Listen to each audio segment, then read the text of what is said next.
Oh, sorry. I am sorry, Tim. I looked around. I thought we were all here. No, that's all right. Jeez. Oh, my apologies. I'd like to welcome you all to tonight's City Council meeting. Before we before we begin discussing the items on our agenda, I would just like to take a moment, sadly again, to extend our condolences to the people of Manchester. Sadly, we have too many of these terrorist events that happen, and although it was terrible, I think the final count, if I heard correctly tonight, was 22 with 59 or more injured and people that are still missing. Obviously, the worst of mankind was on exhibit last night, but the best was also because a number of people from that community offered to come and transport people away from the site. They offered to open their homes. They extended their hands to strangers in order to mitigate in some small way the terrible event that had just happened. So even in the midst of something awful, some good sometimes comes about. So the first item on tonight's agenda is the consent agenda. It's a group of items that are to be acted upon with a single motion or vote. This agenda is designed to expedite the handling of limited routine matters by City Council. I will ask if a citizen or a council member wishes to have any specific item removed from the consent agenda for discussion. And at that time, either a member of the public or a council member may request that an item be removed before the vote is taken.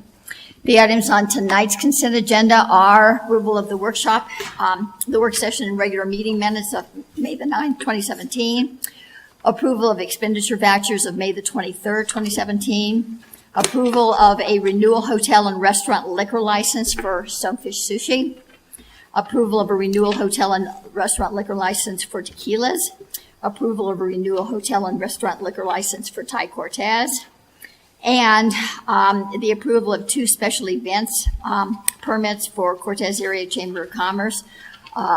This would be business after hours, one occurring on the evening of June the 8th and the other on July the 13th. The approval of a change of premises for Medicine Man. The appointment of a new member to the Historic Preservation Board, and that would be Rebecca Levy, who would be the representative from Planning and Zoning. So at this time, is there anybody in the audience that would like to request that any of these items be removed from the consent agenda, or anybody from council? Okay, in that case, may I have a motion? Honorable Mayor, I make a motion to approve the consent agenda as presented with the addition of $330,605.45. Second. Archibald? Aye. Carlson? Aye. Keel? Aye. Lucero? Aye. Miller? Aye. McLaughlin? Aye. Sheep? Aye. We have no presentations this evening. At this time, if there is a citizen in the audience that would like to address council, this is your first opportunity to do that. Yes, sir. If you would please step to the podium and state your name and your address. Yes, I'm Alan Klein from 206 Lakeside Drive, Cortez, Colorado. Honorable Mayor Sheik, council members, city staff, and visitors. I've been a resident of the area for 28 years. During the early 1990s, I used to address city council, as Linda remembers, when at the time Mayor Roger Smith, who this street is named after, was our mayor. And I was the economic development director for the Montezuma County Economic Development Council. And during my 7-year tenure, we did both business recruitment, traditional economic development activities, as well as tourism marketing. We created the Mesa Verde Country brand, the visitor guide, and all of the activity brochures. One of the cornerstones of our tourism marketing efforts back then was our archaeological resources. And it was the thrust of nearly all of our marketing efforts to bring visitors to our area to experience those resources and to also promote our outdoor recreation activities. If you've seen the activity brochures, we have hiking, biking, fishing, snowmobiling. Those were all present in the early 1990s, and at that time we received many tourism marketing awards. And we were blessed to have the Canyon of the Ancients designated as a national monument in our area.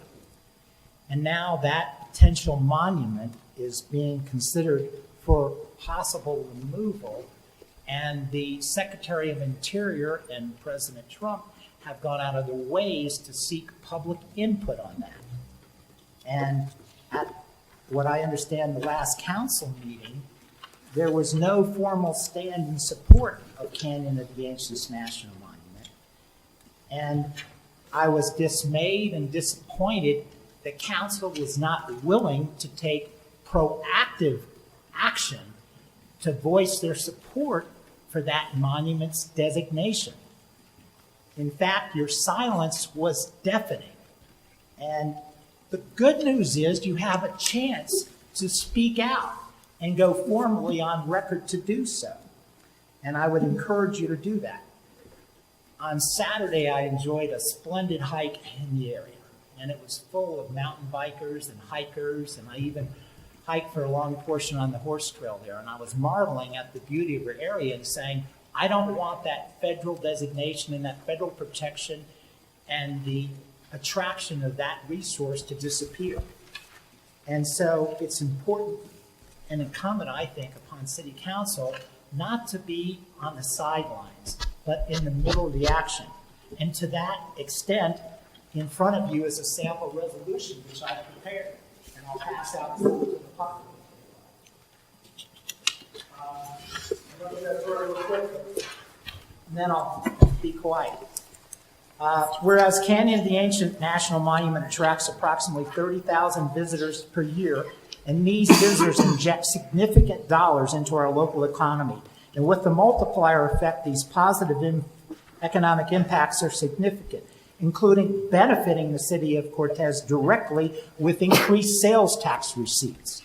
Whereas local archaeological resources of our area are the cornerstone of our local tourism marketing efforts, and protecting these resources is best accomplished through federal control and management as a national monument for the land area within Canyon of the Ancients. Whereas Canyon of the Ancients has developed an impressive trail system which supports year-round use by outdoor recreationists, by locals and visitors, which is another important aspect of tourism marketing. Efforts furthering the appeal for our area for both residents and visitors and people considering relocating to our area. Whereas there is a public comment period to officially weigh in on national monument designations, and Canyon of the Ancients is one of the monuments on the list for review, and President Trump and Secretary Ryan Zinke are seeking local input. Now, therefore, the city of Cortez, witnessed by the mayor's signature below, does urge President Trump and Secretary of the Interior to maintain the designation of Canyon of the Ancients as a national monument.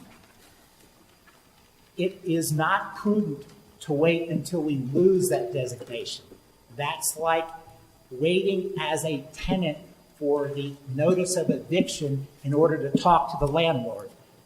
Please communicate this to our landlord. Thank you.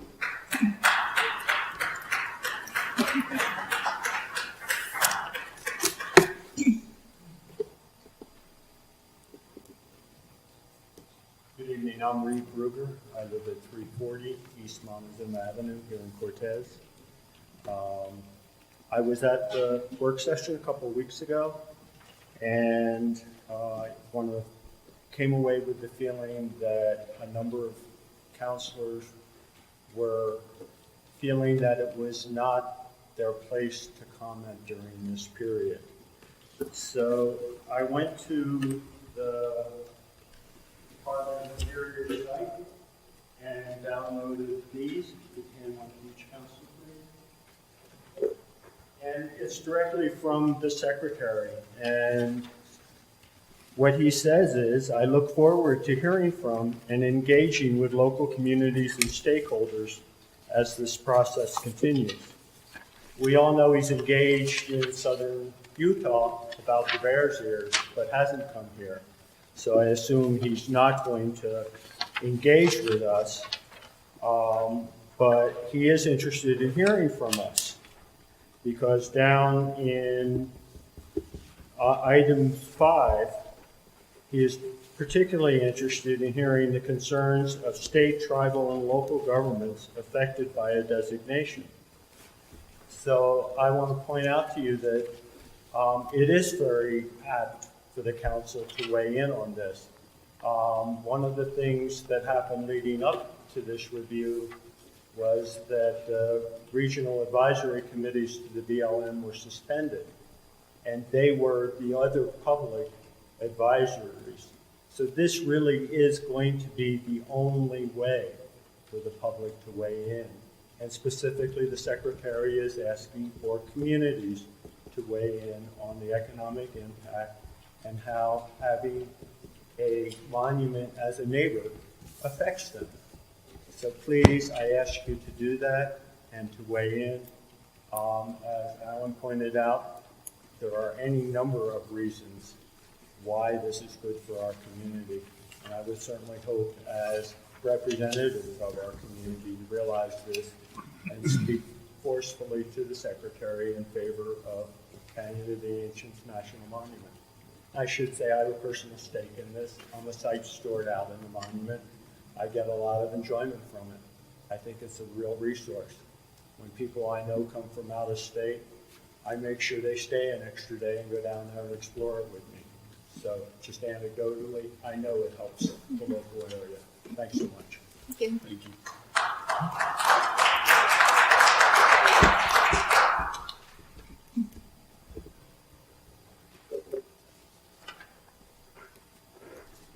My name is Sandra Harris, and I live in the city of Cortez at 870 North Dolores Road. I'm a small business owner, and over the 17 years I've lived in Colorado, I have often hiked in Sand Canyon. It's one of the few local trails that you can walk in the winter. The snow melts off the rocks, making it safe for winter hiking. The silence there is profound. Even when there are others hiking in the area, it's still quiet.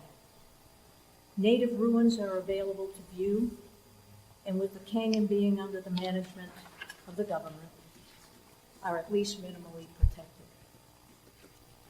The hike into the canyon from the road is uphill, making the return trip an easier effort. Dogs are allowed off leash, and if they are under control and they'll enjoy the freedom as well.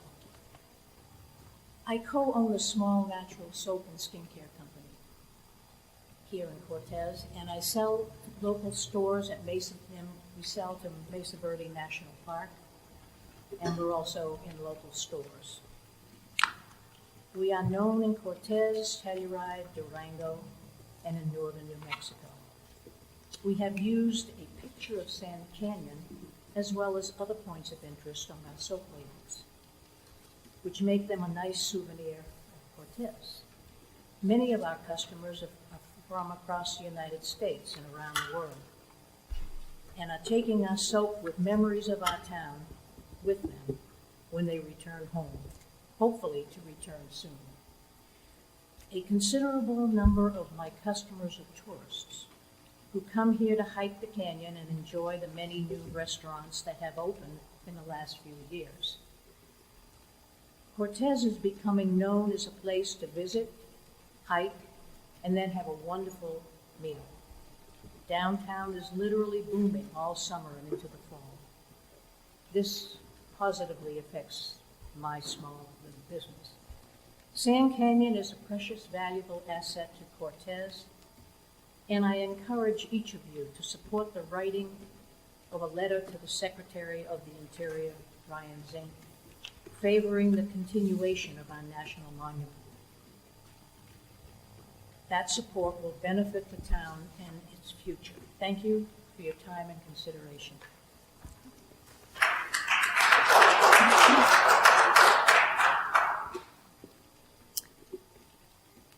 Is there anyone else that would like to address council at this time?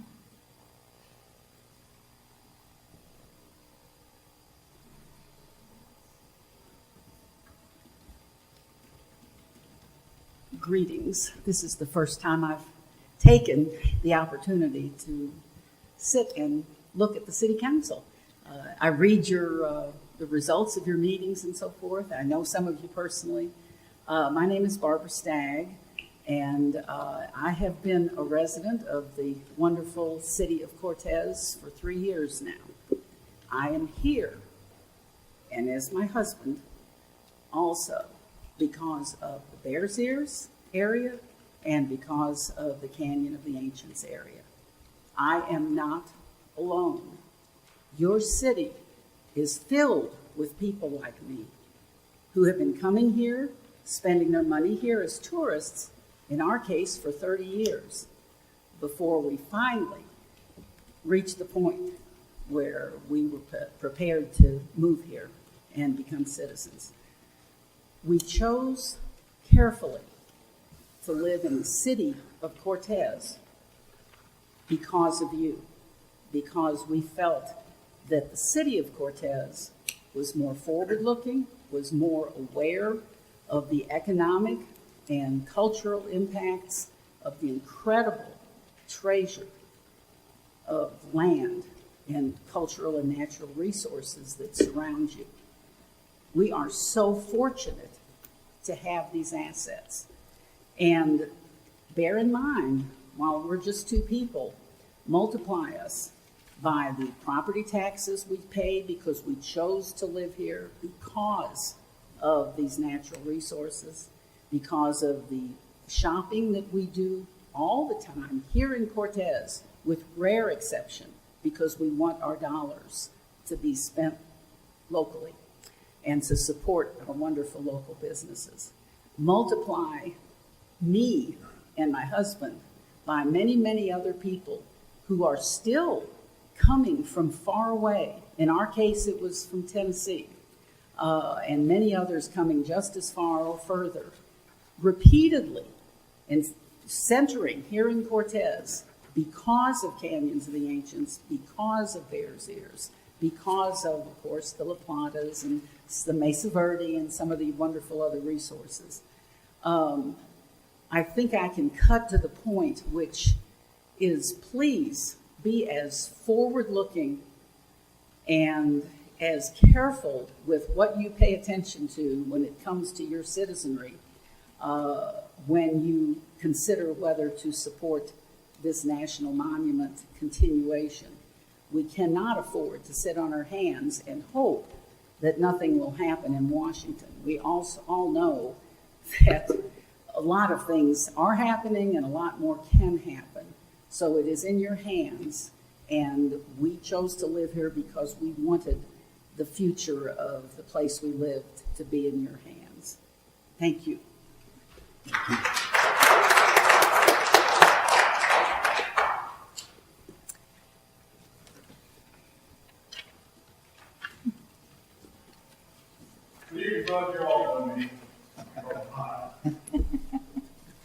My name is Brett. I have been in Cortez for 1 year now, almost a year. And one of the reasons I moved here was because of the Canyon of the Ancients. I chose Cortez just like she did. I came from Florida. You guys know my story. I absolutely love this city, love this area. When you have something very precious, once it's smashed, you can't put it back together. That's something we need to protect. Just like our park system here, you can't go back and build a park once it's already gone. You have to take advantage while it's still pristine.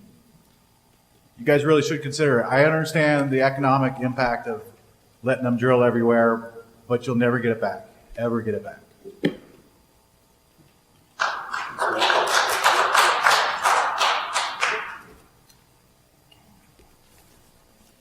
Anyone else? Well, you'll have one more time. All right.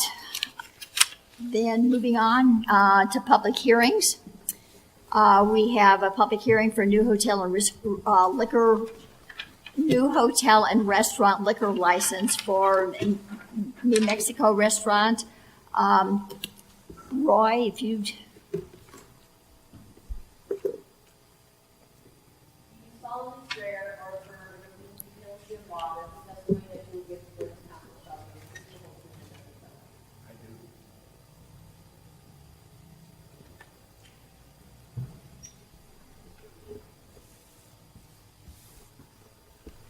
but the truth. My report is concerning the investigation of the applicant for hotel and liquor license applied for by Chevalier Alonso Ortiz Rodriguez, doing business as Me Mexico. Me Mexico is located at 550 South Broadway, Cortez, Colorado, 81321. I was duly appointed by the city council to investigate the apparent state of the and official position of the city police department. The report is as follows. We contacted the City of Cortez Planning and Zoning Office and spoke with Neva Connolly. She indicated the zoning regulations do allow a hotel and restaurant liquor license as a permitted use, according to the schedule of the Land Use Code. Public notice was given by posting a proper sign on April the 4th, 2017 on the property described in the application. A photo of that public notice is attached to this report.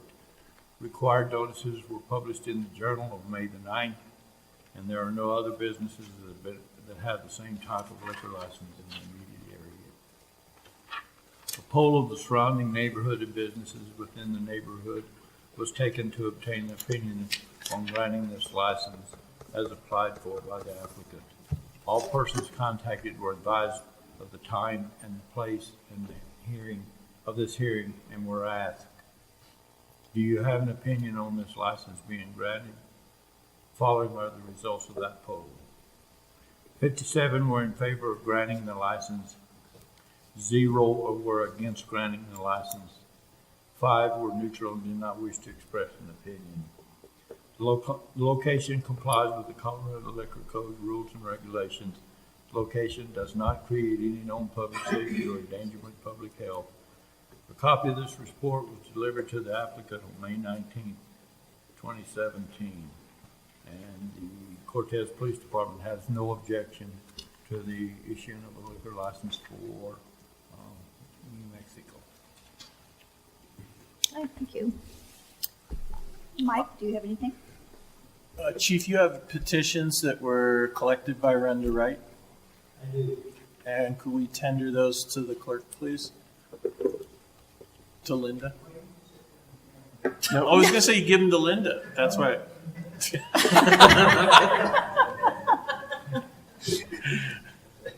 Thanks.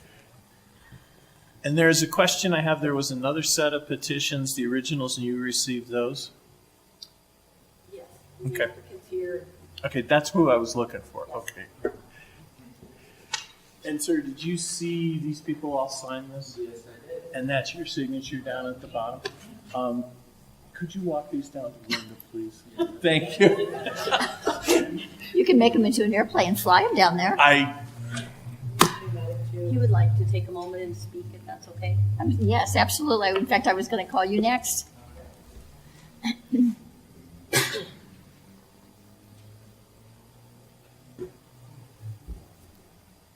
So we're trying to open a new Could restaurant. could you state your name? Oh yeah. My name is Chabol Ortiz, and I've been living in this area for 5 years now. I actually have a couple more restaurants in the area, in Dolores and Mancos. And I've been wanting to get in here for a few years. We're trying to bring a family restaurant into this place. We've been working for the last 2 months, doing remodeling, doing a lot of changes into this place. Hopefully you guys like it. And that's pretty much what we're doing this liquor license. We get some margaritas in there and stuff. I saw these people were signing. I went to local business around town asking for these signatures, and they were pretty happy for us to come over here. That's pretty much what I have to say. Leave it in your hands. If all goes well, would you estimate being open? We've been working hard to being open. We're looking between about 10 days to 2 weeks to be open. From today?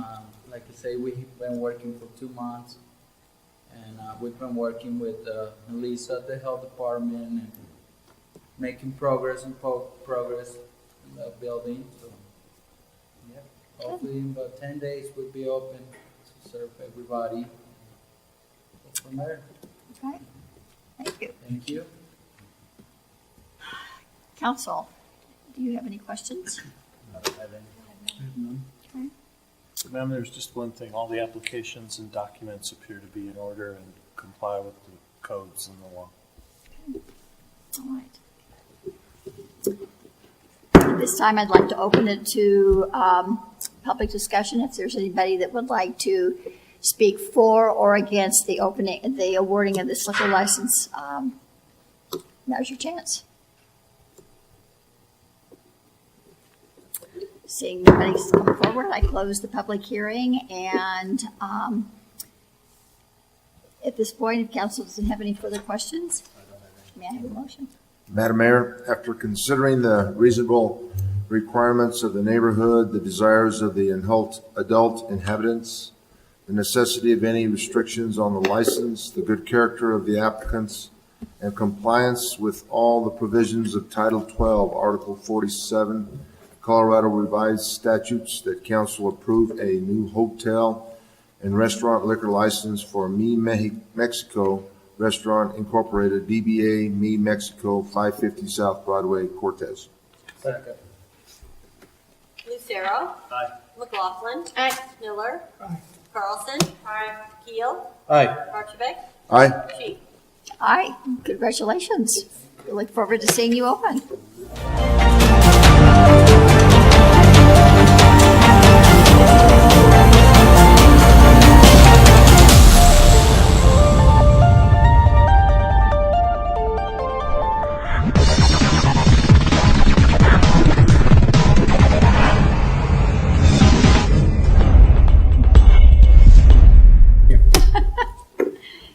Thanks for coming tonight. All right, Mike, ordinance 1223, series 2017, Montezuma Partners. This is the second and final reading and public hearing on an ordinance authorizing the mayor to sign and the city to sell land to Montezuma Partners LLC under the terms of an economic development incentive with Montezuma Partners LLC. What we're doing here is like in return for constructions of a new facility, Montezuma Partners, when they add additional jobs, would receive rebates on their purchase price. They will pay up front and we will refund. There's been some question about what could go in there, and the developer is limited to the uses for that facility as outlined in the PUD, which is fairly specific. It talks about business offices, medical offices, those types of things. So that's limitation is in there. Accessory parking, parks, open space, community and recreational facilities. Staff recommends approval of the ordinance at second reading after the public hearing. Okay, are there any questions, council? No. All right, then I open it up to public hearing. Is there anyone that would like to speak for or against this ordinance? All right, close the public hearing. If there are no further questions by council, may I have a motion? Make a motion to approve the final reading ordinance 1223, series 2017, approving the sales of real estate to Montezuma Partners LLC and an economic development incentive with Montezuma Partners LLC. Second. McLaughlin. Miller. Archibald. Aye. Carlson. Keel. Aye. Lucero. Aye. Sheik. Aye. All right, NEVA Resolution Number 9, Series 2017, on expansion. Okay, let me just pull this up again.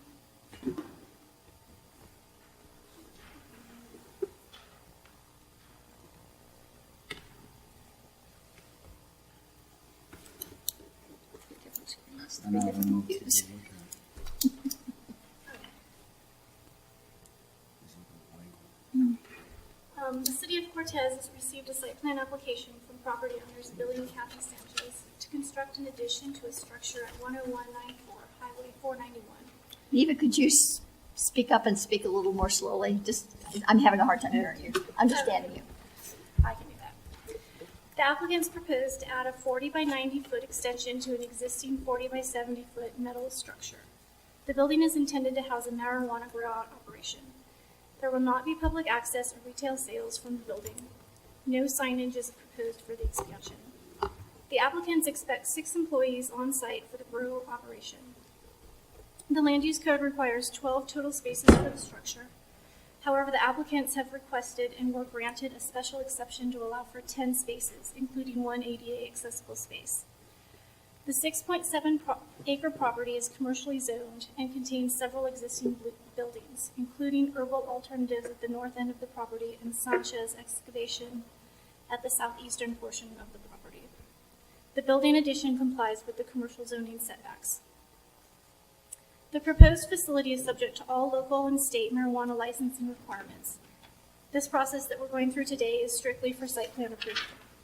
At the time of the application, the proposal met the 1,500-foot distance requirements from schools and daycare facilities, but did not meet the distance from other marijuana locations, the Herbal Alternatives on the same site.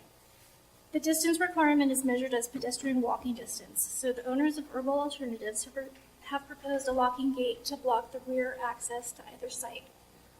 So they're going to block the dirt road on the western edge of the property.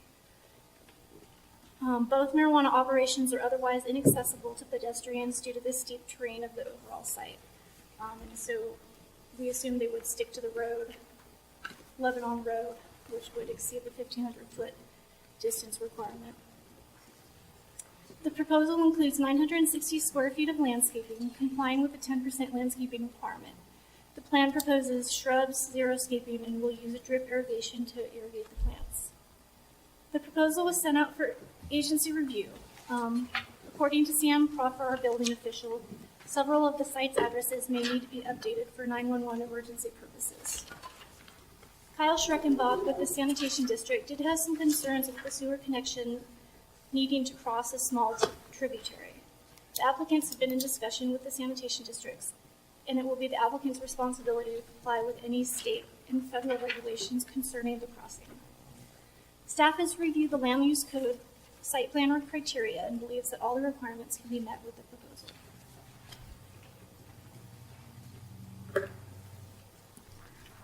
Are there any questions?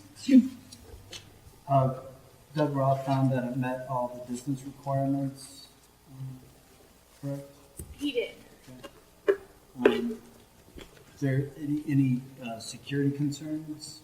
Was that they all fall within the guidelines of the current existing buildings? We haven't seen the plans for all the cameras and whatnot that go with the marijuana facilities. That will come at the building code stage. Right. That's all I have. Thank you. I noticed that there was something mentioned about several 911 addresses. So how will that impact that business one way or the other? Any at all? They'll just consolidate that, or how does that work? I don't think they'll consult. How will that work, Sam?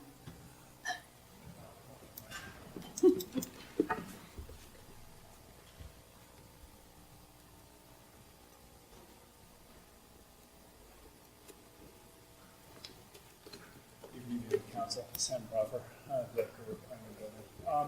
I've visited with the owners over there. We know we have multiple numeric addresses for that location for different buildings. The way our 911 system is set up, we try to keep one numeric identifier for each parcel ID number in each building. Of course, if they're existing, then we don't usually mess with them. We don't do anything with them. But since we're going to be doing some alterations at that site, we'll go ahead and try to clean that up. So typically what that'll look like is a numeric identifier for the location and then sub-alpha type identifiers for the other building. So say you got 1, 2, 3 Main Street, got 3 buildings on there. You'll have a unit A or a building A, B, C, something along those lines. It's easier for our enhanced 911 system to locate and find on that. So that's where it works. Okay. Okay. Thanks, Sam. Are there any questions? Okay. I would like to clarify the parking situation. So the special exception that's being granted is just for this use. If the building changes use, they will have to bring their parking standards up to date for the building. Now, when you say that if the building changes use, if they decide to expand again, or if it changes use and then now it's not used for this purpose, it's used for something completely different? Correct. Okay. The latter. Yes, both. Okay. Well, actually both. If they expand more, they'll have to add parking. If they change Okay. use. Okay. All right. Thanks, At this time, I'll open it up to a public hearing. Is there anybody that would like to speak for or against the expansion of this piece of property for additional growth?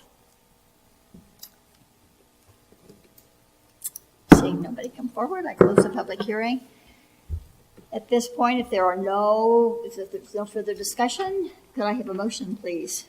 Honorable Mayor, I make a motion to approve the site development plan for the expansion of the building at 10194 Highway 491, as submitted by property owners Billy and Kathy Sanchez, through Council Resolution Number 9, Series 2017, with the following 8 conditions. Second. Carlson.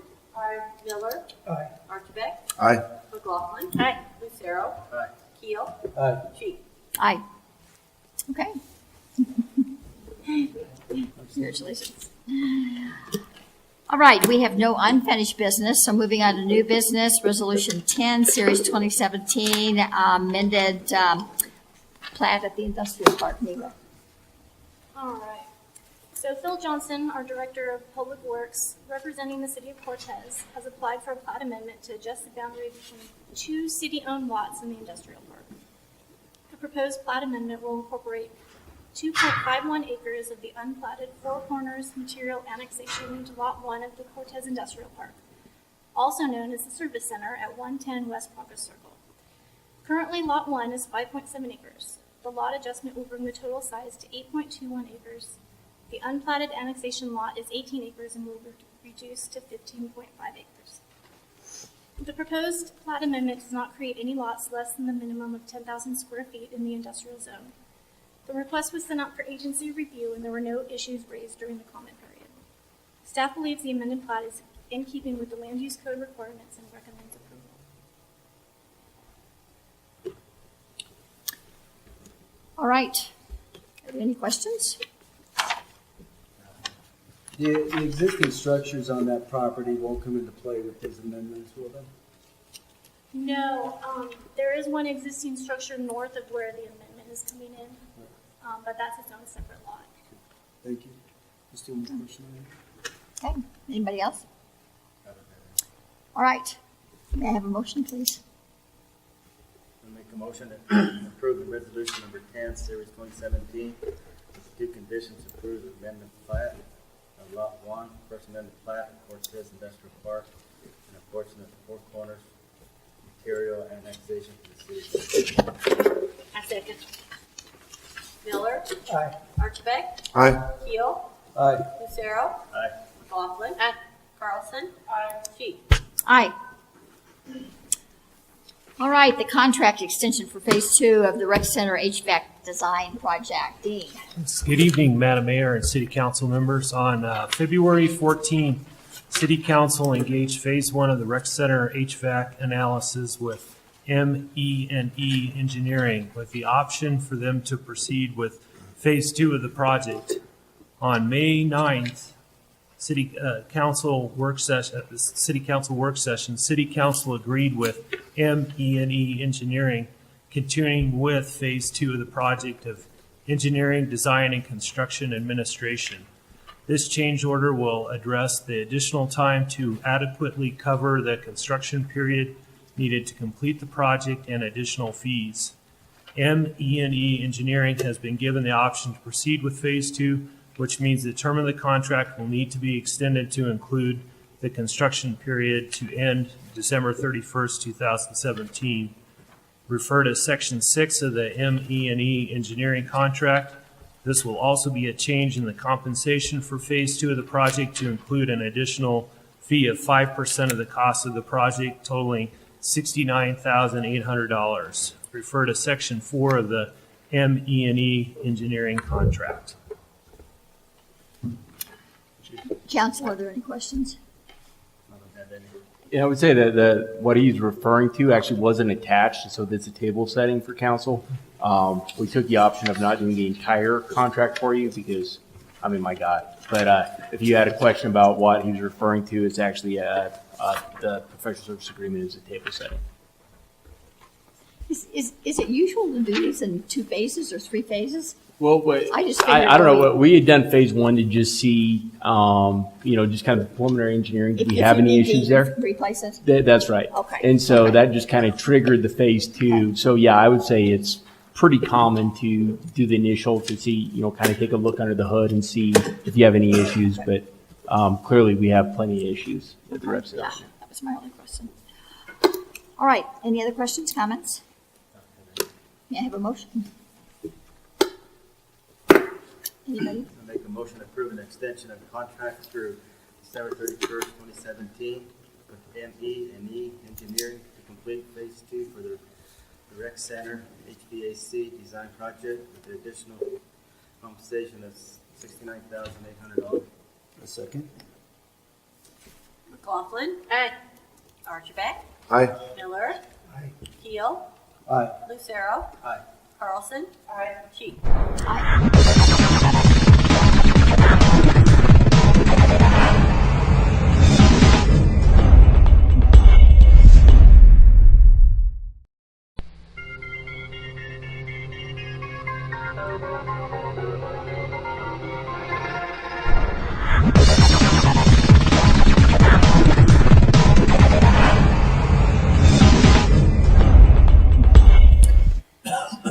Membrane filter cartridge replacements, Phil. Good evening, Madam Mayor and members of the City Council. I'm here to talk to you about the membrane purchases. We purchased a replacement set of 144 units last year, for our membrane plant. We have 2 treatment schemes at the water plant. One's multimedia gravity, and then the newer edition was built, which is submerged membranes. And we have reached our effective service life with our treatment, mechanical portions of these filters. Evoqua Water Technologies, which is a sole source provider for this equipment, recently contacted our treatment plant superintendent, Rich Landreth, with a proposal to purchase 66.7% cost for a replacement set for 144 units for one of our membrane plants. This comes in at $105,000 versus their normal cost of $158,400. We had only budgeted $80,000 this year, thinking that we were just going to start banking money again because we had taken advantage of that last opportunity last year. Well, it presented itself again. So what we're looking at, what I'm asking for is an extra $25,000 on top of the $80,000 budget. And just to extrapolate this out, Evoqua has guaranteed this purchase price of $105 for the remaining 144 units next year. So we'll have replaced all of these, the units that do the work in the membrane plants at a cost of $290,000 rather than $475,000.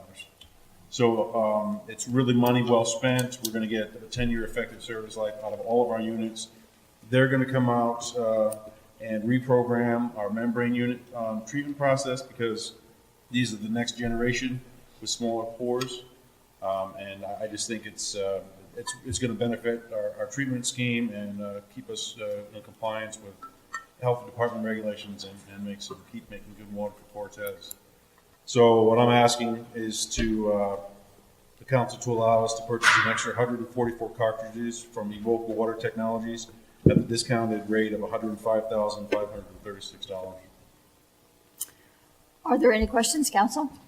That'll save us, it would have been 158,400.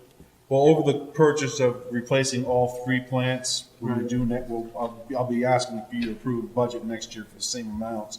We'll save over just under $185,000 over replacement costs for buying them at list, which is $1,100 a unit each. That's great. Okay, any other questions? No, that was my question, the savings. It's a good idea, the savings. Okay, may I have a motion? Madam Mayor, make the motion to allow the staff to purchase 144 cartridges from Equa Water Technologies at the discounted rate of $105,536. Second. Keel. Aye. Lucero. Aye. McLaughlin. Aye. Carlson. Aye. Archibald. Aye. Miller. Aye. Cheek. Aye. Great. Thank you. All right, Phil, the Dolores Water M&I lease. And I'm going to do that. He's just here for my emotional support. If you have any questions, Your Honor. So the city currently leases 2,300 acre feet of water per year from the Dolores project to supplement our annual water usage. In reviewing our historical use of this water, the city typically underutilizes a good portion of our allotment. And you can see that by the attached graph.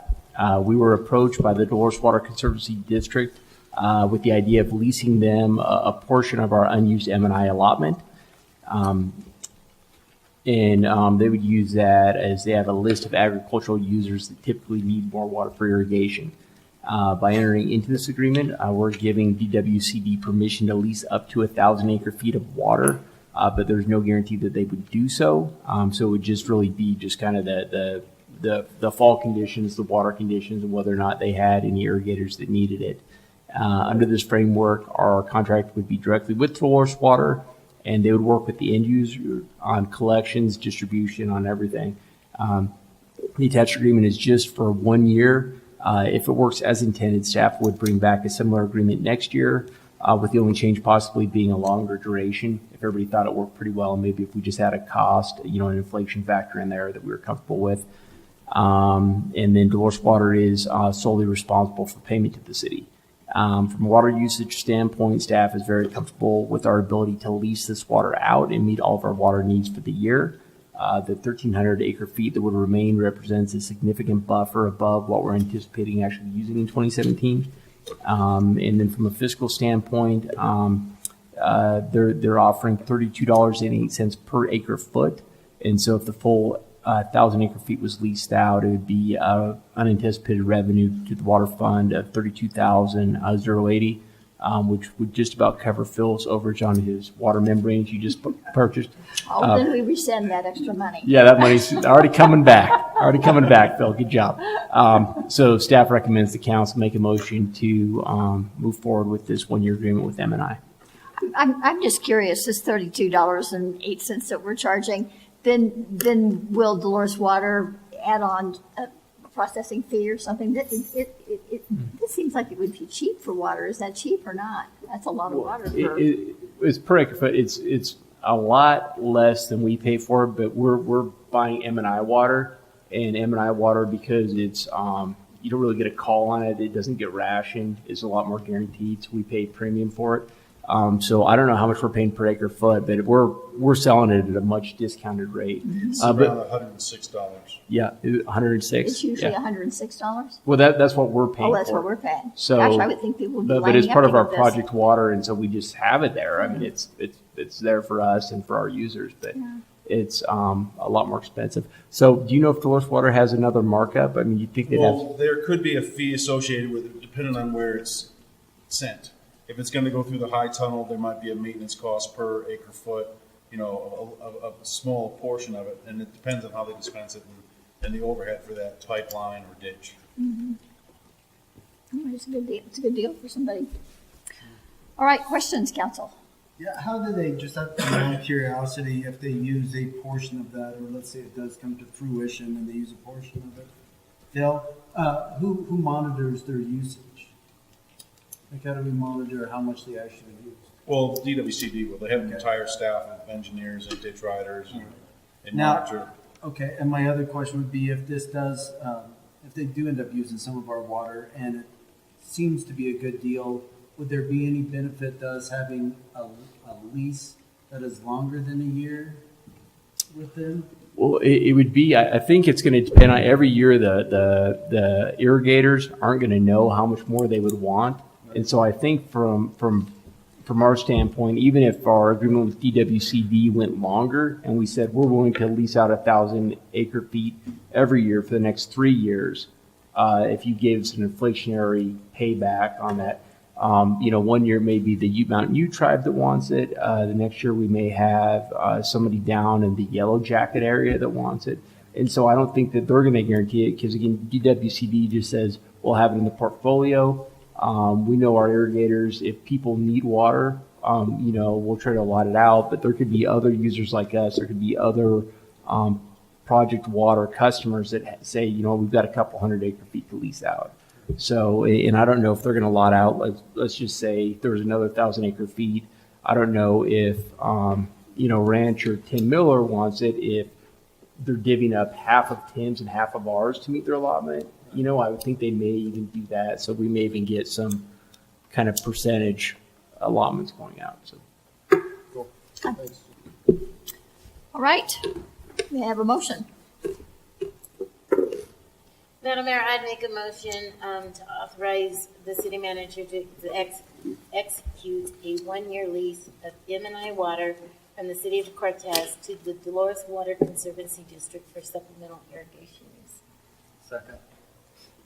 Lucero. Aye. Keel. Aye. Miller. Aye. Carlson. Aye. Archbeck. Aye. McLaughlin. Aye. Sheik. Aye. Okay. Thanks. Kath, Phil. yes, thank you. Good night, thank You get to leave now. All right, Kathy and Gay.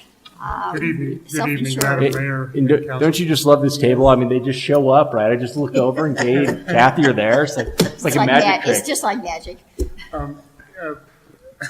It's time for our health insurance renewal, June 1st. And I will tell you, I did not understand a single thing I read on this. Okay. So- But I wanted to, Kathy's going to talk to you about the numbers, but I wanted to kind of give you this past year's history on what we've done regarding the renewal. We have been looking at ways and need to look at ways to save costs on our plan. And our health insurance committee has met numerous times this past year, and especially in the last 9 months, looking at different ways to save money on our plan. And we have, with the help of our broker, which is Wells Fargo, and our TPA, which is Summit, came up with 3 different plan options to help us save some money. All 3 of the plans that we have presented to our employees, Shane and I went out for the last 3 months preparing them for the changes because some of them are pretty large. Previously, as you recall, our deductible was $250,500. Now, with these new plans that we have went out to our employees with, those all premiums on all 3 options, we now have 3 options on our plan have increased. We have a $2,500, $5,000 base plan, a buy-up plan, which is a $1,500, $3,000 deductible, and then an HSA $2,500, $5,000 plan.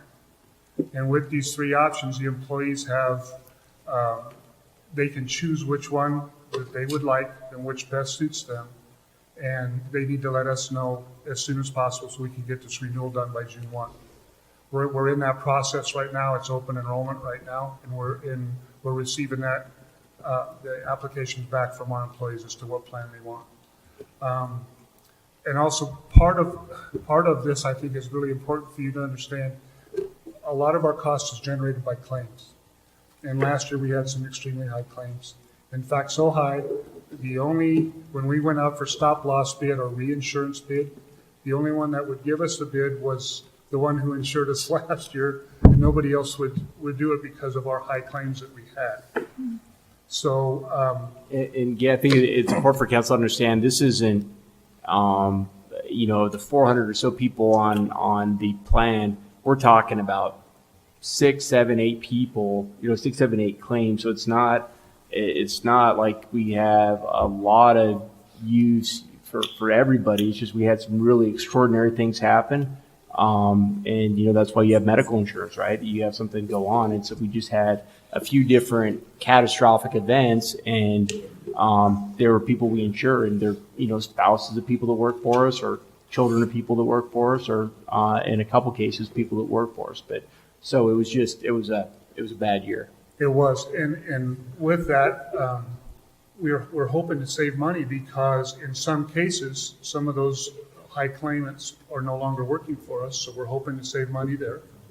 And we also are sharing some of additional costs with our employees by raising the deductible. So we're hoping that this meets our needs and helps us save money on the plan.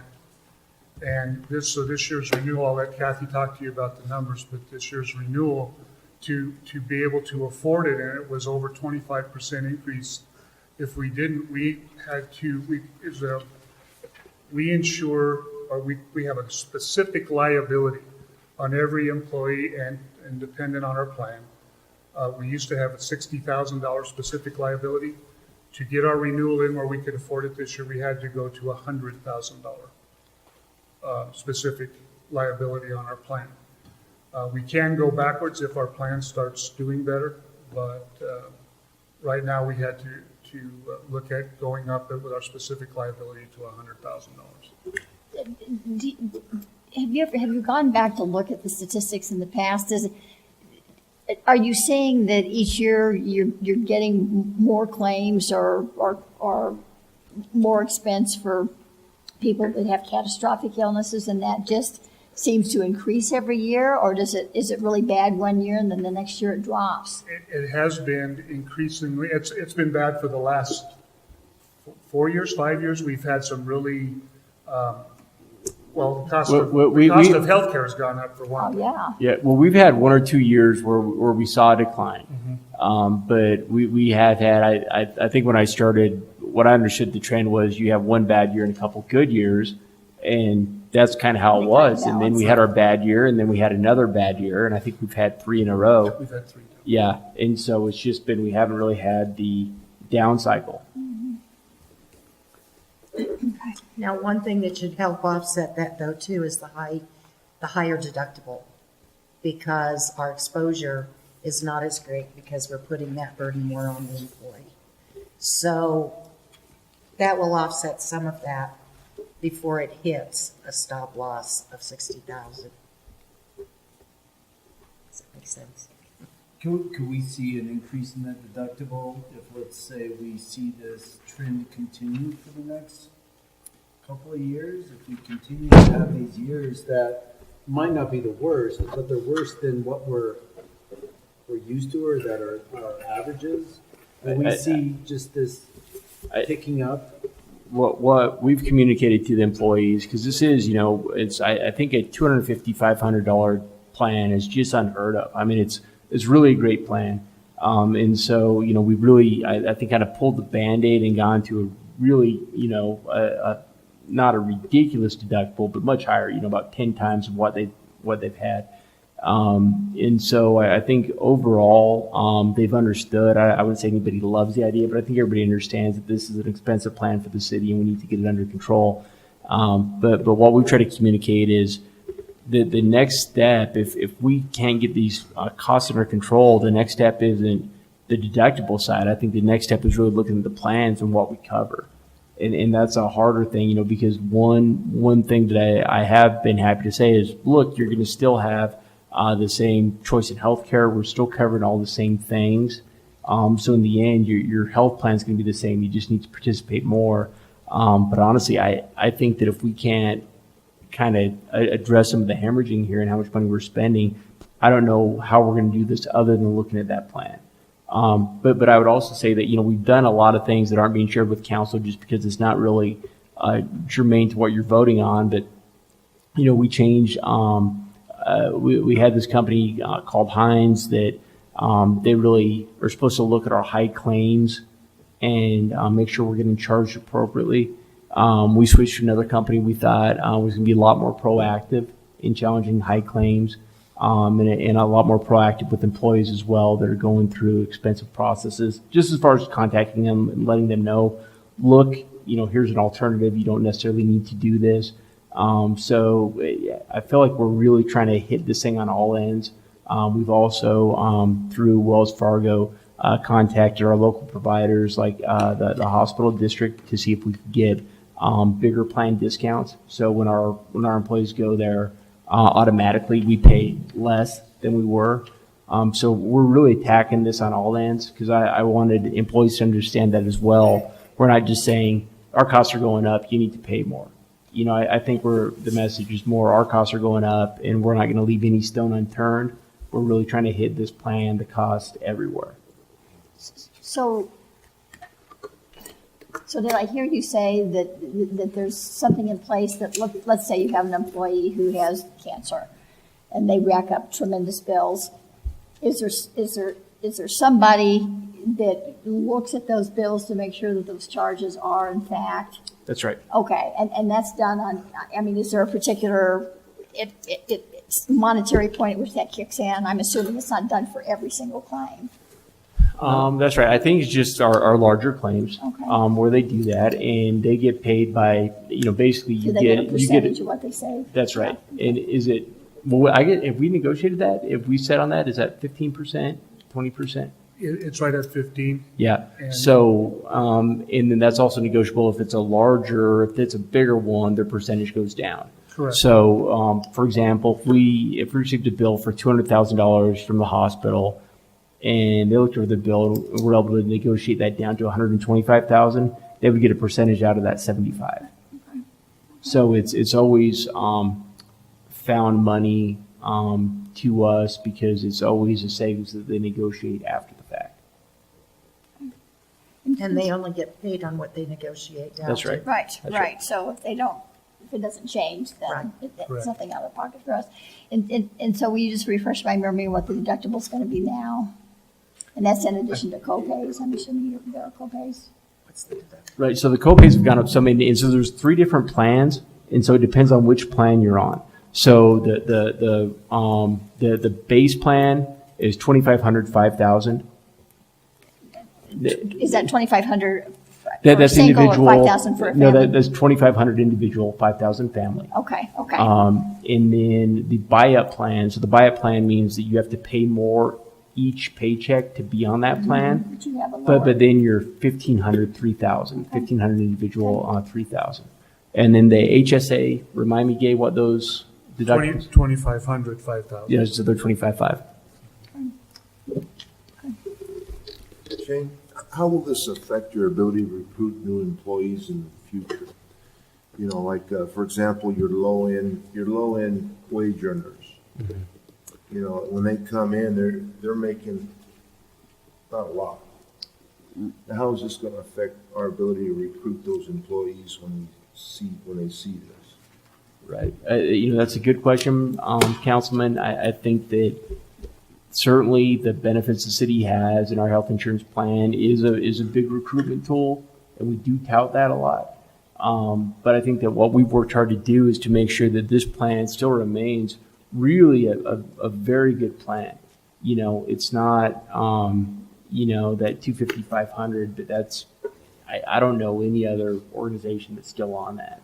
So I think we've retained still a very good plan.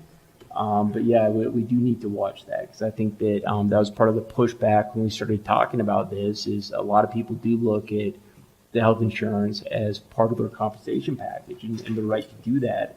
And so as you start to pull that back and make it less affordable, it's, we are making everybody's compensation package go down a little bit by doing this.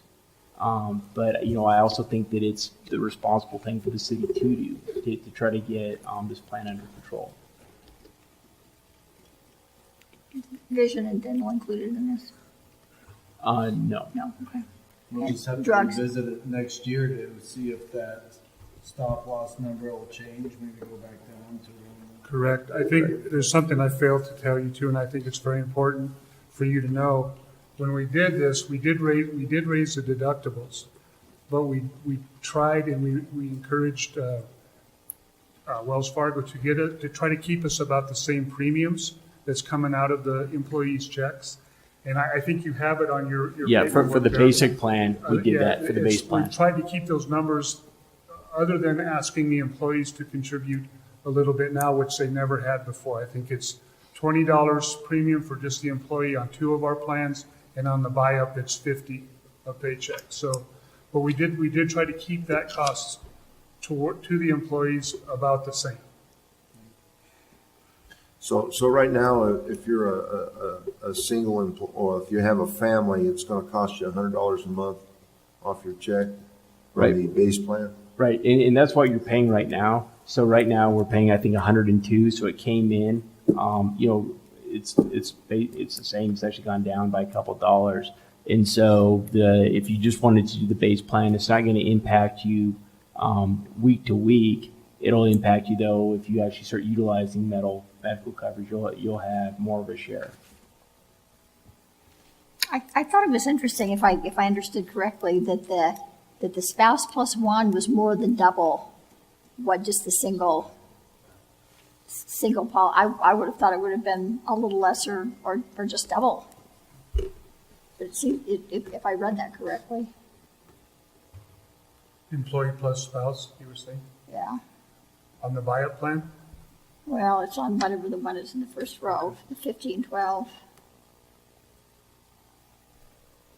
An employee And that has maybe that's maybe that's usual to do that. Are you talking about the?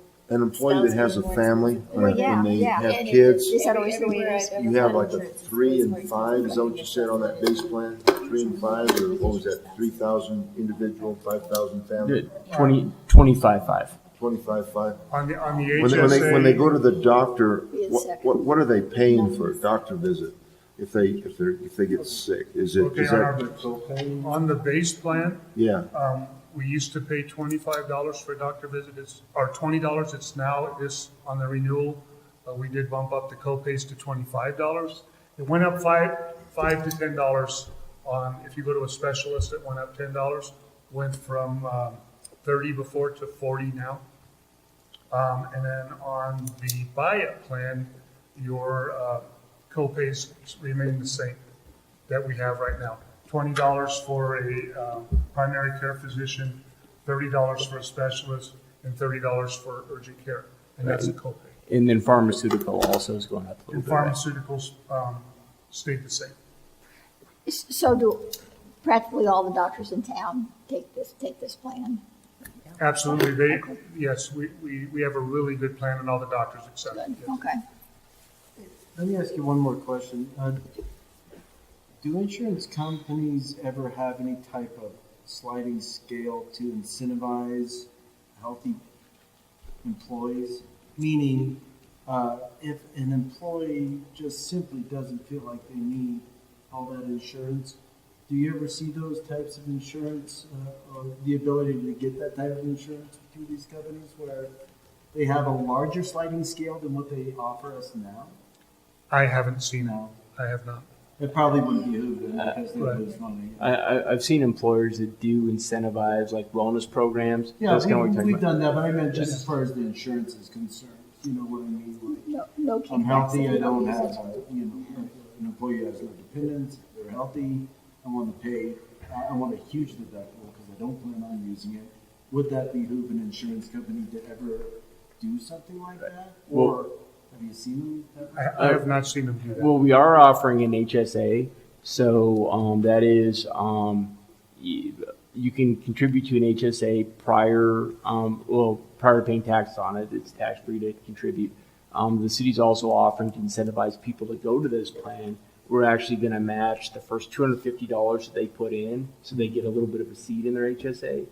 and then something that is transferable. So if they leave, if they retire, they can take all that money with them and use it for planned medical expenses. It has to be used for medical, but it rolls over. It's, you don't That's lose right. it if you. Okay. That's right. And anybody can think of, I mean, if, I don't know if you can have too much money set aside for medical expenses, you know, I mean, it's gonna hit you. So, anyway, we do offer the HSA ties. So if there are people who, feel like they're young and indestructible and really healthy, we have that option for them.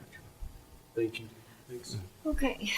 On the base plan, prescription costs, how does it affect a person, you know, because I'm looking at the person that is not making a lot of money. I assume they're probably going to go with a base plan with what they can afford. That's what we're seeing, and we're also seeing a large interest in the HSA as well. So say I have to go get a prescription, what's it going to cost me to? On the HSA plan, it would cost you 100%. You pay 100% of it, but it goes towards your deductible. And once you hit your deductible, then our plan pays 100% after that. It's not 80-20 like the base plan and the buy-it plan. So it, and then also if you get a discount if you use generic drugs and stuff like that. But on our regular plan, it's a $10 copay and then 80-20 after that. A $10 copay for any drug? Pardon me? A $10 copay for any drug? For any drug. Oh my gosh. Yeah, that's really good. Right, and then 80-20 on the insurance.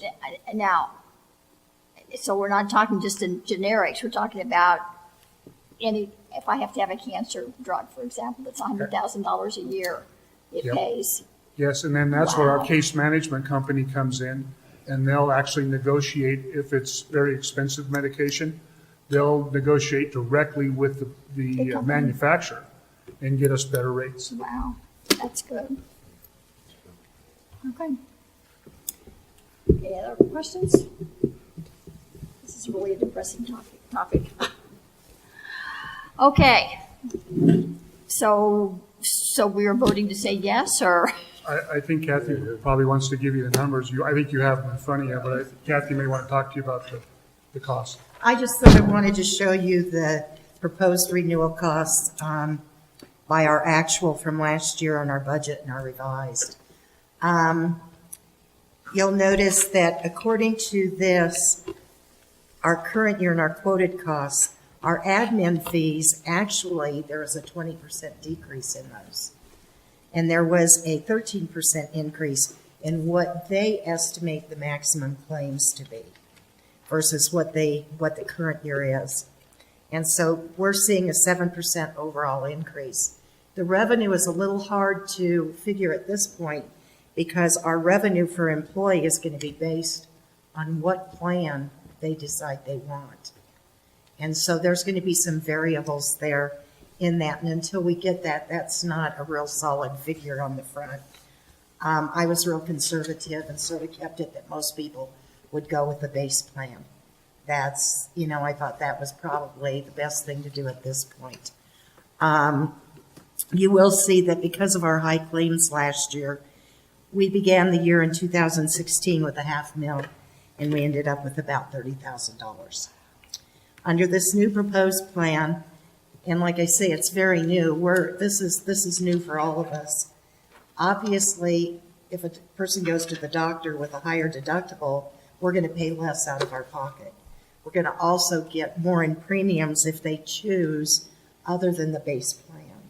So I'm estimating, I did our claims high, our revenue a little low, that we'll end up with 2,000. I can tighten that up after we get some figures from the revenue part of it. And then at the end of 2018, because we divide our plan half and half, our contract is from June 1st through May 31st. But we have to budget and expend from January 1st through December 31st. So I have to take all of that and sort of do it 6 months here and 6 months there. Hopefully at the end of 2018, we should be back up to where we're about 40. And like I say, these were based on really, really restrictive revenues and higher claims. just to be safe. But what I would like to do is, if this is approved, what I'd like to do is at least every quarter get a report out to you guys so we know how it's tracking on the self-insured part. And then by the end of the year, we'll have a better handle on. Right, on the money we're looking right, at. where we will be. And that would be good to track maybe over a few years. Huh? Right, right. And then get that. But I think it would behoove us, especially since in this first year, this is a drastic change from the set fees that we've always had, that we get counsel on a quarterly basis, some type of a thing that shows where we're at so far in the course of the year, at least the first. And our TPA provides that information to us. They'll generate those reports for us. The only thing is, though, is remember they're on the 6 month. We'll never. That's why I would like to get you the financial, because theirs is on an annual basis, different than ours. All right. Thank you. Well, if council has no other questions, then may I have a motion for approving the annual self-insured health fund administration contract? I make a motion to approve the annual self-insurance health fund administrative contract for and stop loss carrier with option 2. Second. Archibald. Aye. McLaughlin. Aye. Carlson. Aye. Keel. Aye. Miller. Aye. Lucero. Aye. Cheek.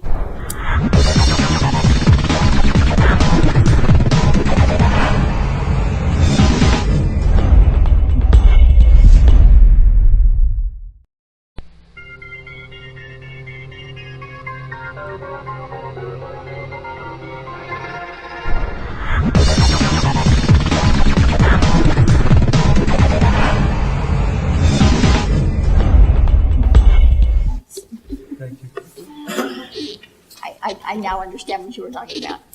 All right, Mike, ordinance 1224, series 2017, fire Before we protection. get started on this, I wonder if council wants me to sit out on this one? Because I'm on the Cortez Fire District Board. Oh, yeah, well, How do you feel about it? Would you like to? It'll be up to you guys. I'm fine with you staying. I don't feel like you have any malice in your decision. well, you're not going to benefit from it personally, are you? Do you get your own fire engine? Just a bell. Okay, all right, Mike. Thank you, sir. This ordinance kind of shows that the stars do align every once in a while, and everybody has a need, and everybody can find a way to meet it. Fire Protection District, as you know, is building a new firehouse behind Midas Mufflers, the old city hall. The city of Cortez has been looking for gateway property to do something at the entrances. Lo and behold, the Fire Protection District will owe the city about $14,442.69, according to Mr. Proffer, in estimated building inspection fees, plan reviews, etc., for the new firehouse. They just happen to have a piece of land at one of the entrances on South Broadway to the city. And they approached the city, if I understood this correctly, about conveying the real estate as payment in lieu of cash for their inspection fees. Staff has inspected the property. They're aware of its condition. They're aware of what they would need to do to make it useful for a city purpose. So staff recommends approval of the ordinance at first reading and setting same for public hearing on the 13th of June, 2017. And we also are asking you to authorize the mayor to sign the necessary documents, if any. There's an agreement between the city and the Fire Protection District, which sets the purchase price at the $14,442.69 number. And so there'll be I'm waiting to see the title insurance commitment, some of those things, and then we'll go forward. Are there any questions, council? The only question I had, what happens to the property taxes on a deal like this? There probably hasn't been any because the Fire Protection District has owned it for a while. It was in foreclosure or some sort of financial troubles before that. And so some rather large bank, as I recall, sold, donated. Somehow the Fire Protection District ended up with it. They have like a deed to that property? Yes. Okay. They provided us with some of the basic documentation they had, and so I can't remember the name of the bank, but it was a big, I have it right here. It was Bank of America, and they gave it to the Fire Protection District. And so to kind of answer your question, Councilman Kill, when we purchased the Gear Park, when we purchased that whole area, when we went to closing, I think that the title insurance, they did what they normally do, which is they calculate and say, okay, Four Corners Materials, you owe for 6 months of taxes, so that was part of closing. And then for us, it just basically became tax exempt because the city was buying it. So I doubt, like the attorney said, I doubt that it has any taxes on it, but if it did during closing, that's where we just need to, basically give the assessor the data that the city is the owner now. Okay. Thank you. All right, any other questions? Not really. May I have a motion, please? Madam Mayor, I'd like to make a motion to approve on first reading ordinance number 1224, Series 2017, approving the purchase of real estate from Cortez Fire Protection District and set for public hearing on June 13th, 2017. Second. Carlson. Aye. McLaughlin. Aye. Miller. Aye. Archbeck. Aye. Lucero. Aye. Keel. Aye. Sheep. Aye. All right. Last. That's it. Ordinance number 1225, Series 2017, approval of the sale of City Hall to Pinman Project. Mike? We bought some real estate, now we're gonna sell some real estate, essentially, we're changing. Pinion Project has, got a contract, it's attached, as I recall, to purchase of the old City Hall. There is also a warranty deed, note and deed of trust, and title insurance commitment, preliminary closing statements attached to the memo, but not to the ordinance. The city would receive $60,000 cash as down payment, carry back a note and deed of trust in the amount, as I recall, $240,000. There's a change in the documents that were attached that went out with the packet. I believe the payment date went from the 1st of the month to the 15th of the month, and it starts in July instead of June, as I recall. Well, and so the amortization schedule is That's where I a was heading table next. setting. There's So the council has that in front of them, and it was just, we just thought if we're closing on June 15th, then maybe their first payment shouldn't be until July 15th. So we're just giving them 30 days to, kick the tires in the old girl before they start paying. So that's, I think, the only change. So staff has reviewed all the contracts and recommends approval of the ordinance at first reading and set the same for second reading. That's the 13th of June, 2017. All right, any questions, Councilman? No, I don't have any. May I have a motion then? Madam Mayor, I make a motion to approve on first reading ordinance number 1225, Series 2017, approving the sale of real estate to the Pinion Project and set for public hearing on June 13, 2017. Second. Miller. Aye. Keel. Aye. McLaughlin. Aye. Lucero. Aye. Archbeck. Aye. Carlson. Aye. Sheep. Oh, my gosh. Should I? Yep, you should probably abstain. I mean, you were. I abstain. I just now realized that. I'm on the board, so I'm on the board. Yeah, but you're not gonna receive any. Are they gonna have the Karen Sheep Memorial wing? Well, you never know. You It get- carries. You don't need my vote. You so. get the payment of being on a board of another remodel Yeah. project, so good luck with that. We'll be in your office a lot. I'm sure. Okay. All right. We are moving now to the memorandum of understanding. Shane, you want to address that? Yes, Your Honor. So the city is currently under contract with the Pinion Project to sell 210 East Main. The Pinion Project hopes to consolidate many of their operations into one campus on this site. As you know, any effort on Pinion's part will require significant remodel to meet the current code requirements as well as meeting the needs of the new occupants. Through DOLA, the Pinion project has been in discussions with Colorado Center for Community Development, which would utilize students to develop an adaptive reuse plan for the facility. That's a similar process that the city went through recently with the brownfields. So it's the same idea. You get a graduate level student to do some work for you. As Pinion isn't eligible to participate in the program directly, the city is being asked to act as a pass-through for the Pinion project. This is, I guess I already said that. Oh yeah, well this is similar to the needs assessment that the city went through to identify our own building needs for City Hall. As Pinion isn't eligible, the city would be responsible for the $4,797 match on the project per the MOU. However, the Pinion project isn't expecting the city to pay for any of this work. Kelly has offered to write the city a check for the entire amount, basically immediately if council would like that. So there'd never be a doubt as to our purely pass-through status.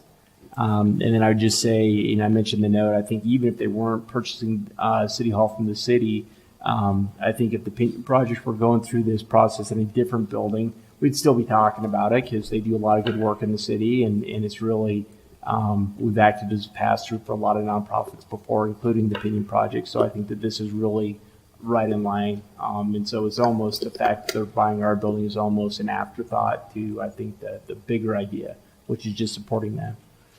I agree. And the mayor should probably abstain from this one. Okay. Because you are getting money, and that's not you personally, but the organization. Yeah, that's true. And then we do have representatives from the Pinion project that have waited you out. They've stayed for the entire meeting, finally to be here. So I don't know if they. Would you like to address the council, or are you exhausted? Okay. All right. Any other questions? All right. May I have a motion, please? I'll make a motion to authorize city manager to sign the memorandum of understanding between the Department of Local Affairs, UCD, Colorado Center for Community Development, and the City of Cortez / the Pinion Project. Second. McLaughlin. Aye. Keel. Aye. Miller. Aye. Carlson. Aye. Lucero. Aye. Archibald. Aye. And I abstain. All right. Congratulations.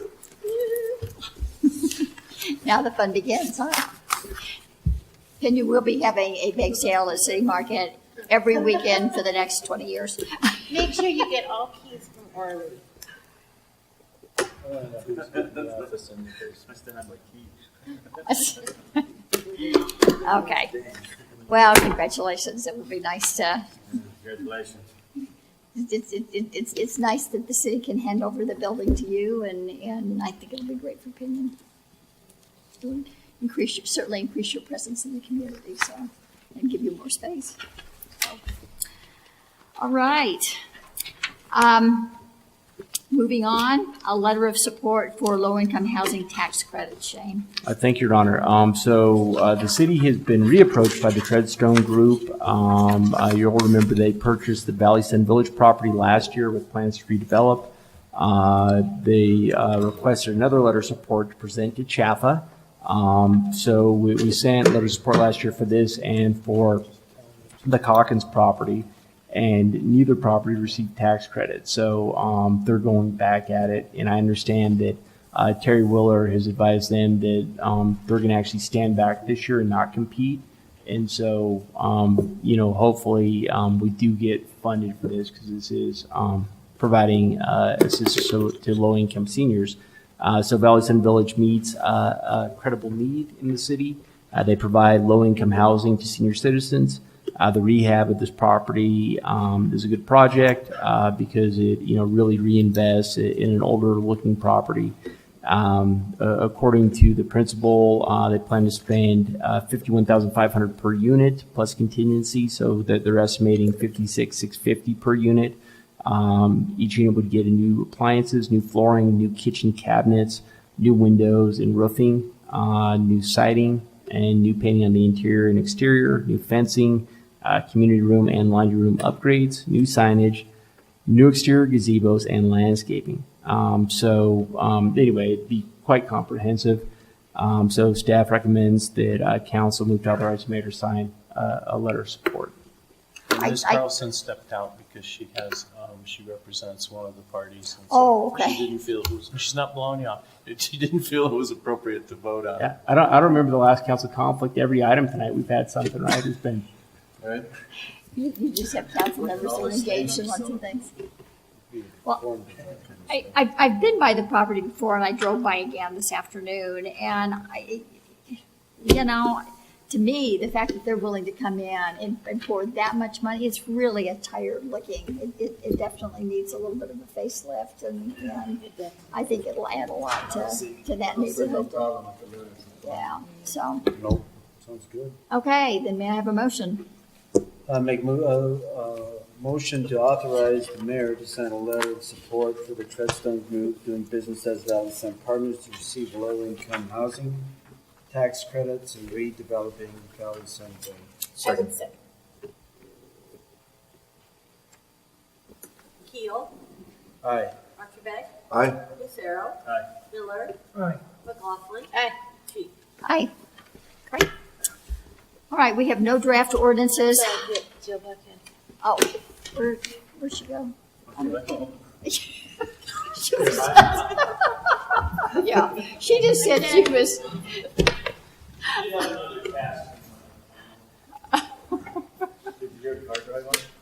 Yeah. Sneaky. That is one thing about this room, in the old council chambers, when people come in and leave, you're really cognizant of it. Now I just feel like big enough space, people can just kind of wander in and out. You don't really notice, right? All right. We don't have any draft resolutions or ordinances. Under other items of business, there are a couple of things. Mike Pasquin, who is retired Air Force Colonel General, anyway, he has been working with the high school to bring in Air Force ROTC. And it looks like this year may be the year where they can actually make that happen. I don't know how many of you read the article in the paper the other day about the new high school graduation requirements. Well, one of those 8 tracks that they are going to be putting in place for the incoming freshman class is to help kids look at a variety of different options. And one of those is the military. And so having an Air Force ROTC program in our high school would be a really wonderful way to give kids a chance to see if that in fact is something that they think they might be interested in. So Mike had sent me an email the other day to see if there would be any problem with having me write a letter of support for that as a city official. And so I'm bringing it to you to get some input. As a working member of the high school, I'm not sure that I should put my name forward on anything like that. Okay, so you're abstaining. Absolutely, well, yeah. Given the fact that I work there, there could be a conflict of interest. Anybody else? I did send her an email one time inquiring about my own child, but at that point they weren't any plans, but just so everyone knows that I have discussed the program With your child? Well, no, with the gentleman.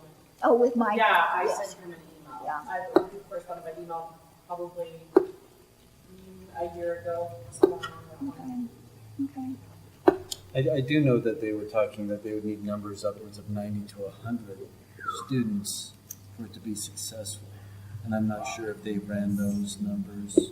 And I heard these numbers in passing, so please don't hold me accountable for them exactly. But I think that might be one of the hurdles as far as the program being successful. 7 enough members. Right. Well, of course, if you don't have a program, then nobody gets to participate. So, I mean, if it's not successful because they can't get enough kids, that's different than not Right, even but offering it. if there's not enough numbers to make it sustainable and it's drawing money away from other programs that are already established. I don't know how much does the school district have to put into that. I don't know either, Mhm. but I don't think they're free. I don't know the details on that. So, anyway. Any other further discussion? Can we have a motion on this, or where do we stand? How does that work if it's not on the agenda? Can we- Right, but and it's just, the mayor had emailed me this morning about it, you know, she'd had this request from Mr. Pasquin to do it, and, you know, it wasn't on the agenda, but I think their timing is pretty short, so we felt strongly the council should discuss it.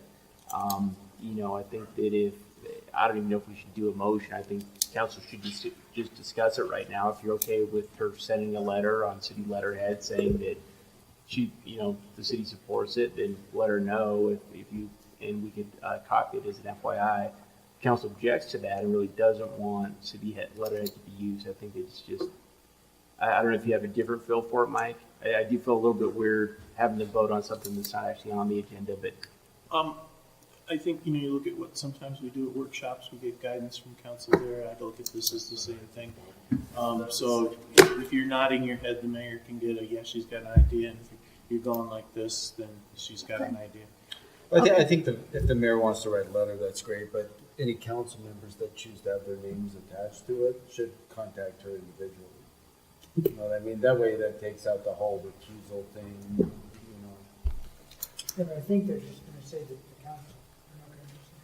I personally don't feel like my name should be attached to it. I just said, it's gonna say the council gave her approval. They didn't say that I did. I'm part of the council. If So I would you like. recuse yourself, you would be part of the council also. Could it be worded in such a way that basically that the city supports having an abundance of opportunities for our students to explore? Can you just write it and say that you're writing it as a citizen who's also involved and would know on behalf of the council? I mean, it seems like that would diffuse any concerns about misrepresenting all of us. You could probably write it as the mayor without saying you represent the council. Council. And it sort of is a neutral way of putting it forward. I think Mr. Keel's got a valid point. If he's concerned that we should try and do it in a way that doesn't, I don't want to say, like the best word is tag him as being part of this. Mhm. If you wrote it as just the mayor of the city of Cortez, sends support for your program. Does that sound like something you could live with? Just something that, that the city is supportive of programs that enrich and provide educational opportunities for our kids? Again, Your Honor, I think that what the attorney is suggesting is that you just say, I was an educator for many years. I understand the school district's looking at these 8 different areas. Okay. I'm supporter of this, so I think you just want to use, I'm the mayor and I support Okay. this. It's a first person letter. Yeah. Okay. It's not a we, it's a I. Okay. All Maybe right. you should refrain from using the phrase like this, because all the resolutions have the city of Cortez. The city of Cortez does. I think that might be a good thing to refrain from using. Okay. No city reference. All right. The last 2 council meetings, we obviously have had a number of people that have come and have strongly encouraged the council to take a stand on Canyon of the Ancients. I know at the last council meeting, Jill felt that maybe it was a little bit premature. The public input, we're open now for public input. We obviously have had a number of people that think that this is important. The gentleman that brought you the green sheet, if you'll look at item number 5, it does state that the secretary is seeking input from local governments as well as private citizens. Would there be any objections from any council members to having a letter drafted and then brought back to the next council meeting for consideration, a letter in support based on the economic value that it brings to our community and the resource that it provides. Yeah, I really appreciated the narrative that I heard tonight from citizens of Cortez. We have plenty for, none against, and I think that I was appreciative of hearing from them because it was my sentiment as well. So I would appreciate a letter in support. Jill, what is your feeling? Well, I think the public comment period opened, if I'm correct, I may be wrong on the dates, but I think it opened on the 15th, and I think it's open until July 17th. 12th. I think July 12th. It's in July, but So I think, is it something that we're going to be bringing forward at another meeting? Or It would, what we are doing right now is simply saying, draft a letter, bring it back to us at the next council meeting and let us look at it. Sure, well, and, yeah, I think that's fine. Or So we're going back again, bringing old business. Yeah, I would like to address this too. If you back Well, on- I'm going to go down the line. I mean, everybody will get a chance to say something. I think that there's been a change in my perception, which makes me flip-flop. And what that change is my understanding of how it was prior to being educated, was that if they put up these monuments, if they did their inventory and they said, okay, we're going to look at this one. We've decided that this one may not be valid. So now we're going to open the public comment period on Bears Ears, not on all of them generally. So I misunderstood that. And so I was waiting. So when I spoke at the last meeting, I said I feel like we are being premature because of the fact that they haven't even started. He hasn't even come here and looked at this candidate meeting. He hasn't been around. So you didn't know that public comment was I going to be didn't open realize on it was candidate generally meetings. for everything. I see. thought after they had made their assessments and made their initial determinations that they were going to open the public comment to say, this one's on the chopping block, let's hear from you. So that's what changes my position. Now that I understand that it's Antiquities Act in total, not individual monuments. Does that make sense? And I don't think, Orly, that I think basically what we said the last time was let's just kind of table this. I don't think there was a decision that was made. We absolutely don't want to send a letter. We just don't want to take action right now. And to me, that's different than making the decision that we don't want to do something. I guess I thought we were going to bank to see what the results were, what they were looking Well, but it's open for public comment now. That's where I misunderstood. Because I thought that they were going to give us results, then they were going to open it for public comment before they made final determinations. And now I'm realizing that that's not the case. That we have to get our input in today, and then they're going to make the decisions, and the final decision is The final decision. That's what I didn't understand at the last meeting. Where did you hear that? Well, I started reading online. So did I. Yeah, and so the public comment period's open right now for all of them. He's going around right now doing his assessments. And did, I went to the Federal Register, honestly, online. I think there's a website you can go to. Oh, I've been on the web, It I've was got on our copies of workshop. the act. I would like to pass them an act. If we're gonna go over it again, take one and pass them on. I would just like to draw attention, it's not a big act, it's 4 paragraphs. The last paragraph is 1 sentence long. If you read that last sentence, it says the secretaries of the departments of said board shall make and publish from time to time uniform rules and regulations to support and carry the provisions of the act. There's nowhere in this act that it says that the president can designate a national monument. Only the Congress can do that. The Congress is the one that passed this law saying that the presidents can declare a national monument. A president can also, the Congress can also work to make a national monument a national park. There's a lot of things it can do, but even in the letter that they brought in here, if you look at it, what they're saying is, does the national monument comply with the Antiquities Act? It says, one of the things is is it the smallest area compatible with the proper care and management of these objects to be protected? That's in the sheet that they passed out, and that's what is also what the executive order was passed out to do, was to do a review. Even if they do a review, the only thing they can do is come up with if they come back and say, we make a recommendation that we get rid of all national parks and national monuments. That's not legal, they can't do that. There's no law that says that they can take a national monument out. If we could, But they can. Sir, if we could, I think we need to table this discussion and move it to the agenda for the next meeting, because we're past the time to be able to vote.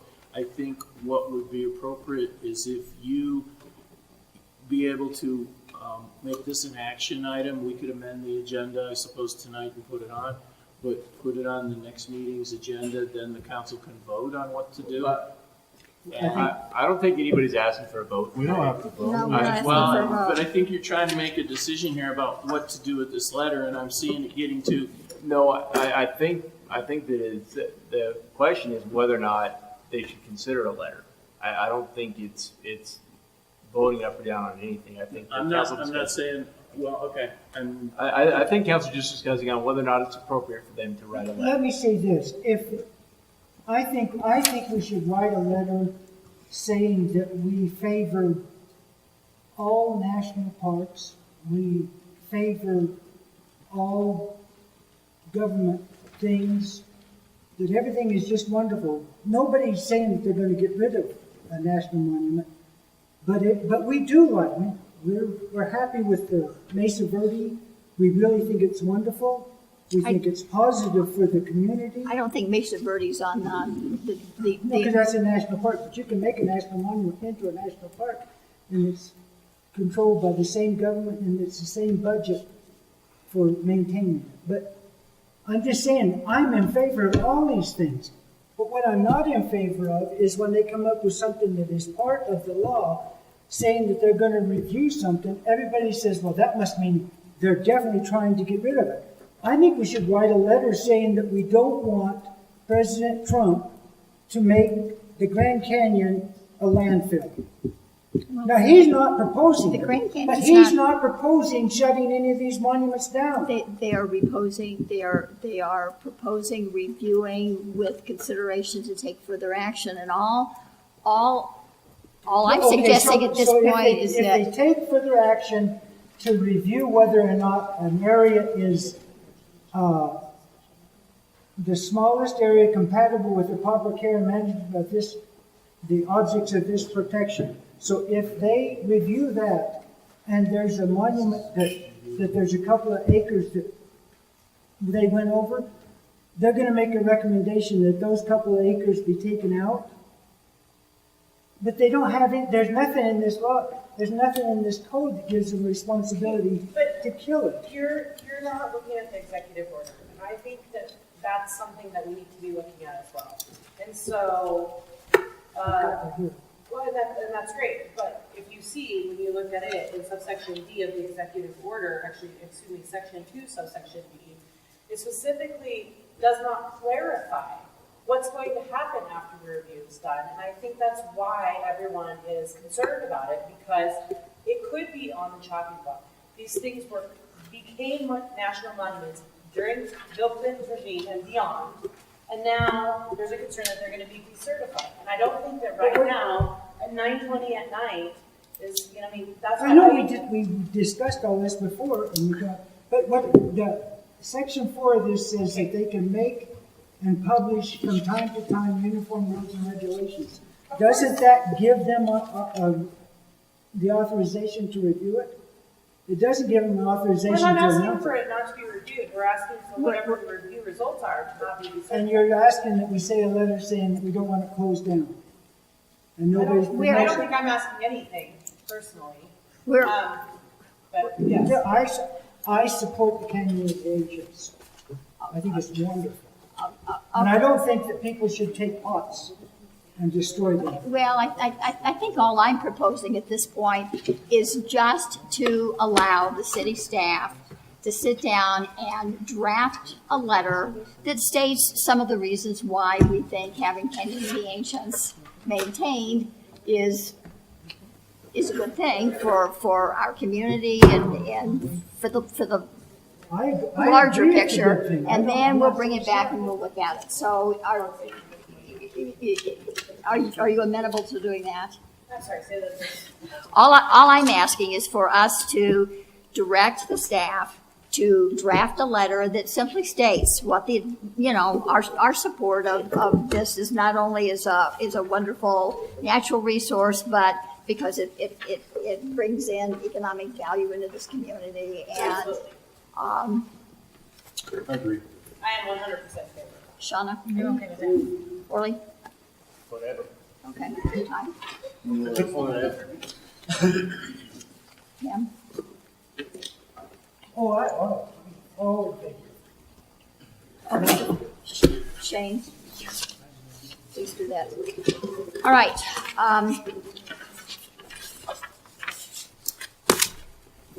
There are a few citizens that are still here and you're still awake. Would anybody else like to address council at this time? Okay. There is no city attorney's report. No, ma'am. Shane? Not now. It's too late.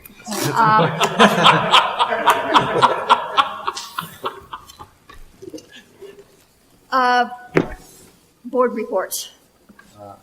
I have one, but I wasn't at the May 19th Park and Rec meeting. I had another obligation with some high school kids at a state high school track championship. But it's my understanding, if I'm wrong, Dean, help me out.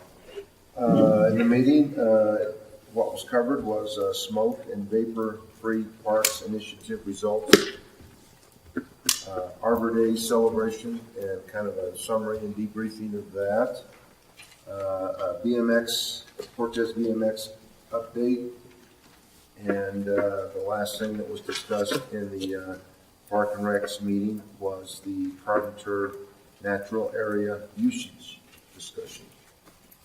And if you want to elaborate, Dean, you want to talk about that?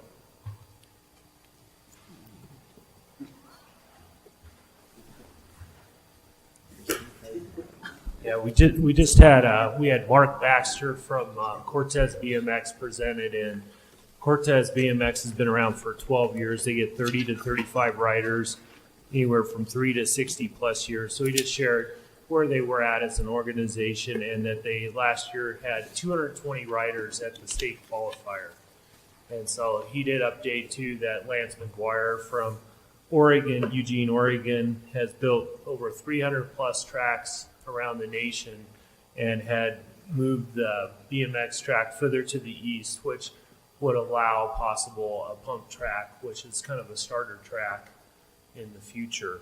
And so, and then that, I think this is an important point too, we're only one of 13 BMX tracks in the whole state. And I think that's pretty significant, I think, with that. So, and then we just had with Carpenter Natural Area, just a usage discussion, and Al Snyder was there that does our native plant brochure, and just some concerns on how the Carpenter Natural Area is being used. And I think the big thing is we've gone from 76 acres to over 180 acres of natural area and open space area, and just like the Forest Service BLM need to get into doing more management of that with all the different users that are using it. We happen to have, and so we did a walkthrough after the meeting with Al and several others, and Trails 2000 was there with the possible potential of doing an assessment in the future to just to better assess the property on, access routes and at least I think the big thing, just listening to Al's concerns, so we're addressing our public when they bring a concern up to us. Thanks. Thanks, Dean. Any other historic preservation or Makeda? No, it was the culture center. Oh, okay. And it kind of ties in. There was a real busy week before last with the 12-hour bike race out there, Mesa Verde. And Culture Center also had the Pueblo to Pueblo bike run, and they got a good response out of it. And they do that as a fundraiser, and but it's more of a community outreach than it is a fundraiser. And the other thing that happened was the birding festival, and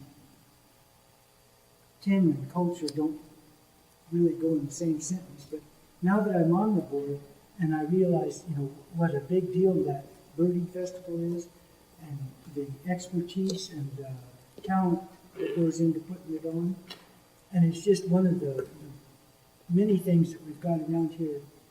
And I wanted to say, the other thing that they've done is they've changed the gift shop around, and they're trying to make it more successful. It also helps bring in money, but they have changed the items in there, and I think that the Culture Center is becoming a real positive. They've made some real positive changes, and I think we should all kind of pay attention to it. With the Hawkins Preserve and the Culture Center and the new fence that they put around there and the events that they're going to have down there, I think they're really, they've made some big changes that I think have been real positive. How many burgers did you have this year? I wish I had that number last. Okay. They said it at the meeting, but I didn't see it. But all of the trips were full, and there was a big reception at the final deal, and everybody was just raving about how good it was. And I'm surprised at how far away people come to see the birds of this area. It's quite an eye-opener for me. Okay. But I really appreciate being on that. I'm enjoying it. Good, good. Any other committee reports? No. Okay, at the, I can find it now. At the workshops, oh, here it is. At the workshop session, we discussed, had a further discussion of the rural jumpstart zone from Region 9, and council agreed that we thought it would be a good idea to participate in that. We had a presentation by Steve Nails and Linda Toll on the historic inventory of downtown, the south side of Main Street in downtown Cortez. There was a discussion on the Dolores Water M&I lease, which we did vote on at council this evening. And we had a nice presentation from Sam Proffer on Building Safety Month, and got an update on the International Building Code and the reason why building codes are important. And that was it for council. Is there anything else for the good of the city?